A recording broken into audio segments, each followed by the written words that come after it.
दिव्य योग कला मंदिर जैतपुर में भव्य सत्संग का आयोजन। श्री कलाधर जी महाराज ने दिया प्रभु भजन का संदेश। जैतपुर दिव्य योग कला मंदिर जैतपुर में श्री श्री 1008 कलाधर जी महाराज के पावन सान्निध्य में भव्य सत्संग कार्यक्रम का आयोजन श्रद्धा और भक्ति भाव के साथ संपन्न हुआ। कार्यक्रम में बड़ी संख्या में श्रद्धालुओं ने उपस्थित होकर सत्संग का लाभ प्राप्त किया।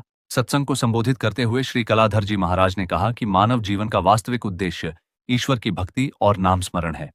उन्होंने गोस्वामी तुलसीदास जी की प्रसिद्ध चौपाई का उल्लेख करते हुए कहा, बारी मथें घृत होई बरु, सिकता ते बरु तेल, बिनु हरि भजन न भव तरिया, यह सिद्धांत अचेल।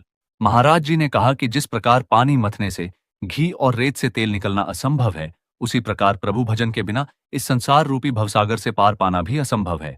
यह सनातन और अटल सत्य है। उन्होंने कहा कि जो सुख सत्संग में है वह बैकुंठ में भी दुर्लभ है। इसलिए प्रत्येक व्यक्ति को प्रतिदिन भगवान के नाम का जप अवश्य करना चाहिए। विशेष रूप से सावन माह के आगमन को ध्यान में रखते हुए उन्होंने सभी श्रद्धालुओं से प्रातः एवं सायंकाल भगवान शिव के नाम का जप और नियमित पूजा अर्चना करने का संकल्प लेने का आह्वान किया। श्री कलाधर जी महाराज ने कहा कि सावन का पावन महीना भगवान शिव को अत्यंत प्रिय है।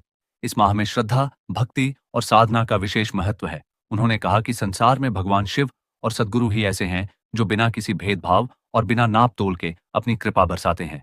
इसलिए प्रत्येक व्यक्ति को अपने सांसारिक कर्तव्यों का पालन करते हुए योग, साधना और प्रभु भक्ति को अपने जीवन का अभिन्न अंग बनाना चाहिए। सत्संग के अंत में श्रद्धालुओं ने भजन कीर्तन एवं गुरु वंदना के साथ आध्यात्मिक वातावरण का आनंद लिया तथा समाज में धर्म, सेवा और सदाचार का संदेश प्रसारित करने का संकल्प लिया। इसलिए परमात्मा को, प्रभु को जानने के लिए हमें भक्ति करनी पड़ेगी, हमें साधना करनी पड़ेगी। इसीलिए हम इस सिद्धांत को अगर नहीं मानेंगे तो एक दिन तो भाप आएगा और भाप आएगा फिर बुलावा भी आएगा, फिर पछताने से कोई मतलब नहीं। जब सभी साधना लायक है तो आप करिए। आपका शरीर साथ दे रहा है तो साधना करिए। कम से कम इतनी साधना तो करिए कि 1-1.5 घंटे सुबह और 1-1.5 घंटे शाम को मंत्र का जाप, ज्यादा ना कर पाए तो इतना तो बस, जिससे गुरुदेव की कृपा बनी। और गुरुदेव की कृपा जब बनी होगी तो धीरे धीरे धीरे धीरे आप भवसागर को पार कर। और जब आप योग नहीं करोगे तो आपको कष्ट तो भोगना पड़ेगा।